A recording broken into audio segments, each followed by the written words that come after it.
Hey YouTube, wwpc YouTube piping community. It's a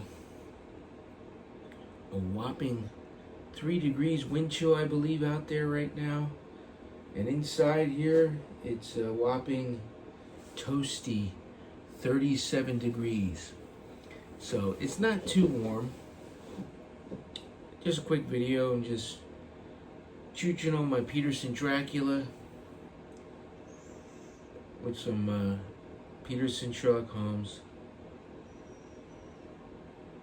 and just reflecting on some news I received from the other day. Crazy. We had that snowstorm, so my boss, my immediate supervisor that I work with side by side at work, he's an older guy. I think he was in his late 60s. I don't know if he was 65 or a little bit older than that. Well, he put in, the last couple of years, he hasn't helped with any of the snow removal at the job. And I get it. He's an older guy. Hell, I don't even want to fucking do it anymore. Remember, I took this job. I was a substitute. So I was 29, 30 years old. Now I'm 45. And I'm feeling every bit of it, especially this storm that we had. The snow was like ice, so we're out there chiseling this shit. It's not moving with the snowblower. I couldn't move my arms the other day. After this was Monday's storm. Sunday, Monday, the storm happened. It's Thursday now. Still solid bricks out there and everything else. Well, he had put it in for the personal day for Monday, so obviously he was off that day. Okay, that's okay. Well, the next day, apparently it was a no-call, no-show. The head big honcho comes in and tells me, again, so then on Wednesday, he was again a no-show. So they called the only person that he went to HR, and they found an emergency contact for him, which was a sister of his, which I don't even think they're close, from what I've heard. So she didn't even call and say that he had passed away. So shock, One minute I'm talking to him, working with him on Friday, and over the weekend he kicked the bucket. Never retired, should have retired, never had a retirement. And we always joked, me and the other staff, that he was going to die in that chair. Because we'd work together, and then he'd fall asleep, reading it and doing his work and emails and stuff when we were on break, and he'd take a nap. I'd start dozing off, and that's the way things were, and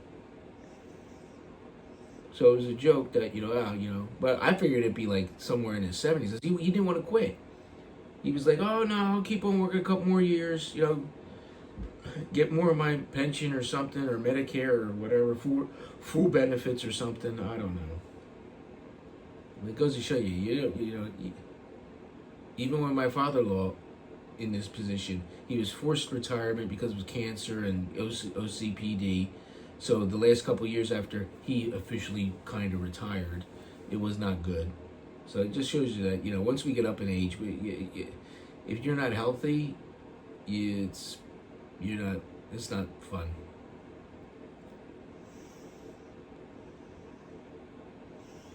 So I'm still in shock about it. All the teachers are crying yesterday and everything. It was bad. And the kicker is,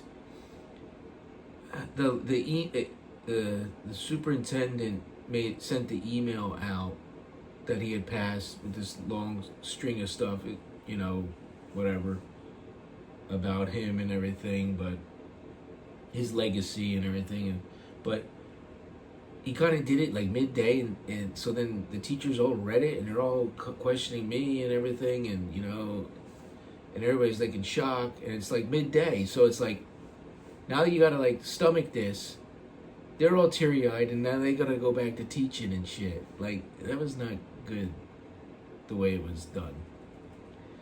I don't want to get too deep in it here, too, because obviously this is considered a social media platform, and then me as being a state employee and things like that, I don't want to lose my job either. So, you know, we have to watch what we say about our job and things like that. So, you know, they always say that, you know, that's why I don't try not to get political on here, and then it, you know, somehow something gets back to work, you know. That's the one thing, you know, you can't have really freedom of speech, really, because it affects your livelihood, you know. I don't know my lighter went. So yeah, and the funny thing is, he was a distant cousin to a family friend of mine, and I never put two and two together until like recently. And so my family friend that I grew up with from childhood, and his mother was my godmother, so her husband is his cousin through a grandfather.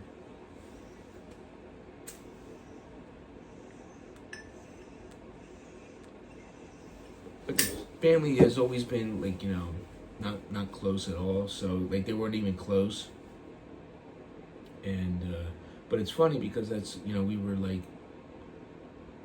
you know, I grew up with my buddy and stuff where we lived, and he died at 40 from cancer. So I always told my boss, you know, I was like, yo man, you know, why don't you go to the doctor, get checked out? You know, your whole family's got all, you know, cancer. You know, you're telling me that you had, you know, other relatives that died of cancer and things like that. My video cut out again, I don't know why. But so yeah, you never been to the doctor, never did a colonoscopy, never did any of that stuff. And so recently, he self-diagnosed himself with having gout in his foot. So the last couple weeks, or you know, he was like really struggling to at work and things like that. You know, being in a lot of pain. So then he was taking off some work just to recoup, and he was just taking over the counter herbs and shit. And then, you know, even the teachers that Friday, you know, finally got him to agree to say, hey, let me go to the doctor. We'll even drive you to the doctor, you know, or urgent care or something, you know, to go get checked out. And he agreed to it, to go this week. And lo and behold, he passes away. So I don't know if there's underlying issues, if the gout, maybe there was an infection, I don't know. Or did he try shoveling the snow and had a heart attack? Because as you know, because I know there's another coworker of mine that shoveled snow during this last one snowstorm a couple years ago, and 2 days later he died in his chair at home, or at the kitchen table. Heart gave out, and I think it had to do with shoveling that snow. You see it on the news all the time. All these old people out there fighting with this fucking snow, and gets their heart rate up, boom, done. Fall over in the snow, dead. So I don't, you know, and it sucks because the man is a piney. Like if you live in the Pine Barrens, you're called a piney. So he lived that lifestyle. No phone, so you couldn't call out or nothing. If you had to make a phone call, I think he had to like walk down. He had another cousin or something. See, like I said, there's cousins all around there. So you walk to a cousin's house, walk, or you know, or drive, and to make a phone call if you had to. I don't know. Yeah, so I don't even know. I know he lived with his brother, so he has a brother, but supposedly I think the brother is a little more on the spectrum. I don't know, autistic or spectrum. And even my boss, we all knew he was quirky, and I think he was like, you know, I had a soft spot for him because, you know, my son's autistic. So I figured, you know, I just dealt with it, you know, like he went through the motions of the job, like a robot, like routine, and it wouldn't change. You know, the same process every day, you know. But he was a fixture of the school. I mean, the teachers are so upset because let me tell you, some of these teachers were actually students at this school where he was still the custodian. He's been there 45, well, he's been custodian his whole life, so for like 45 years. Right, so the job was his life. So that's why I knew he wasn't going to quit anyway, because it was his life. That was his thing. He'd be like one of those guys that if he would quit, he wouldn't know what to do with himself and probably just pass away quickly anyway because he had nothing to do. The job, He had over 500 sick days. He never took off. Over 500 sick days. And I think when you go to retire, they only pay you for 120. Crazy. My ass is calling out like at least several times a month because of my kids or whatever, and going to things with my children. Because again, look, they're going to roll you out the door and you're just a number and they're going to replace you. Just like any of these jobs.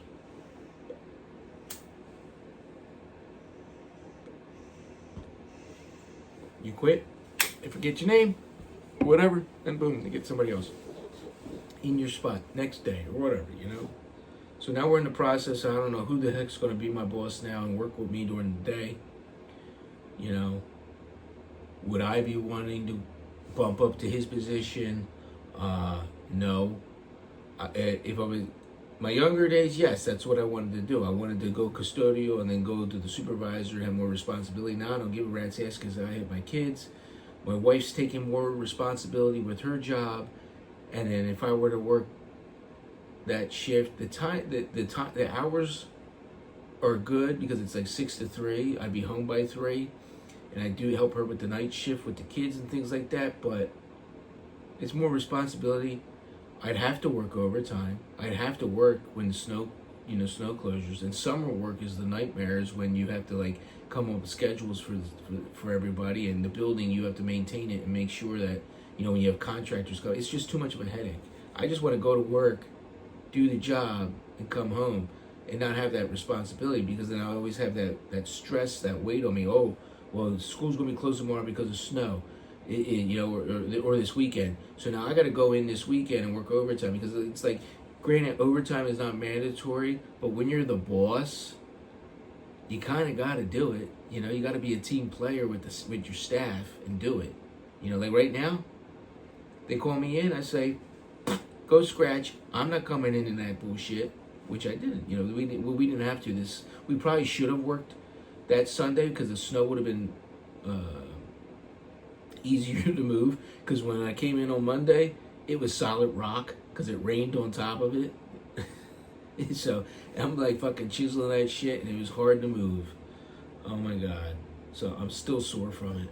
And now supposedly we're getting another storm this weekend. But like I said, I can not have to work overtime if I want to, Because the overtime, like we have basketball that comes in on the weekends, and it's not just like, 2 hours overtime, a couple basketball games. No, it's like 8 in the morning, you open up the building, and you're there until 4 at night. Like, you're working a fucking 12 to 13 hour shift for overtime. Fuck that. I haven't done it in so long, and I'm not doing it no more. But my other boss, because there's a day foreman and a night foreman, the night foreman, he does it on the weekends. And when he has to take off and can't do it, he has to find coverage. See? So then again, And again, the chain of command is technically he should bump up to the spot, and if I go for it, I bump up to the night foreman spot. And I already told him, I said, I don't want to go back to 3 to 11. I can't. I said, my wife's working at night. Sometimes she works in the office now from like 4 in the afternoon to 9 at night. So then when I come home, I'm making dinner, I'm making the lunches, running or picking up my daughter from dance. You see what I'm saying? So it's like, it'd be too stressful to figure that out. And I already told her, I said, yeah, it'd be extra money for me, but it's just, I just don't think I want the stress. I don't want the stress. I don't think it's worth it to me. My happiness and my, no. At least I do the job, and then I don't have to worry about anything. But as the boss, there's just way too much responsibility, and you got to deal with the heads. And like I said, even now I've been working day shift, covering because of the fact that he's gone and they need somebody the rest of the week this week. So I've been going in at 8 o'clock after I get my son on the bus, and I'm like, as soon as I walk in the door, man, you're running a gun. Teachers need this. Oh, we need a flatbed. Oh, I need a ladder. Oh, there's this contractor in the boiler room. You got to walk him around. I'm running all around all day long. I'm like, Jesus Christ, man. No, thank you. I can't wait to get back to 11 o'clock shift. 11 to 7, please. So, this might keep going on and keep playing. I just want to get on here and I just ran a little bit because I'm just thinking about the boss, and it just goes to show you, man, enjoy the time while you got it, because you never know. You never know. It's still a shock, I don't know. He was very upset because the way the bosses and things were treating him towards the end there, because he was lacking in his duties because of his foot and his medical, I guess, shit. He was slipping, in the mind and things. So, he's getting like reprimanded and stuff, so he's upset about all that. And then this happens. So I don't know if he got all worked up with anxiety and that kicked up his heart and that gave out. I don't know. I don't know if we'll ever know either, because like I said, the family wasn't close. I don't know if they would offer that information to anybody, So I may never know what the cause of death was. It's just craziness. All right, guys, until we do it again, remember, let's set sail.